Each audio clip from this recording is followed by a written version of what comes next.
Good evening, Ryan. Always good to talk to you. Now, we've seen a lot of insurers really come to the party. Yes, it's taken them 4 months, but they're offering interim relief or settlements in full. But these are for organisations of some of them less than 5 million, some of them less than 25 million. But just let's focus on that for a moment. That must be quite a win for a lot of establishments. Well, Sally, thank you for having me again. And yeah, look, we don't really see it as a win. We think that it's nice that certain insurers have found their moral compass and decided to make these relief payments, interim payments. But it's come from only under extreme duress, pressure from the regulator, and calling them for basically putting our industry into disrepute, and not treating their customers fairly. And only now are they starting to make these payments. 4.5 months too late, like you've said.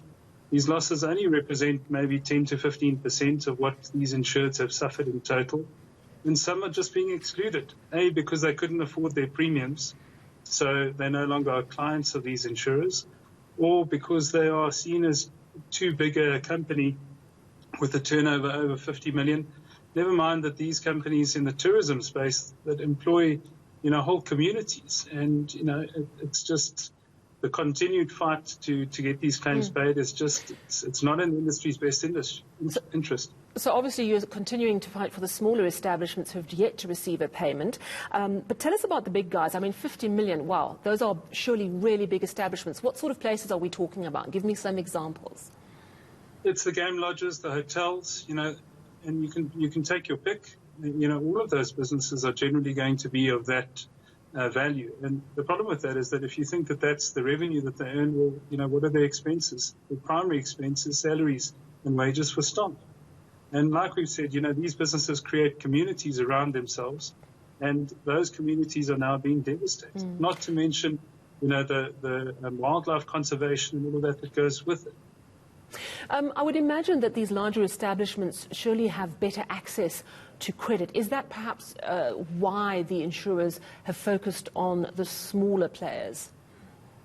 Well, they're focused on the smaller players because the FSCA recommended that they do. They said specifically hospitality and tourism, which is where we focused, and they said and the SMMEs. And what we found is that certain of these insurers, like Bright and Hollard and Old Mutual, have chosen the micro definition of SMME, which is 5 million and below, whereas, the SMME definition is 50 and below. So there's a whole range of insureds that have just been, summarily excluded from this relief.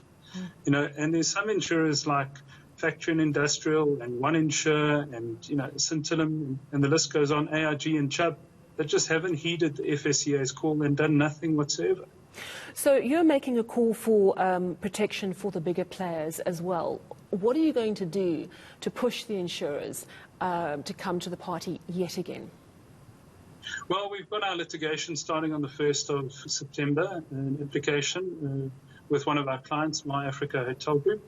And we've got our, both heads of claim that have been put forward. We've read through sometimes heads of, arguments, and, they just become more and more convoluted. And if it would be laughable if it wasn't so tragic that they're devastating these businesses.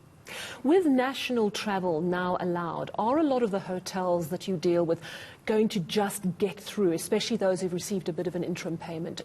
Or have you actually seen some places close down?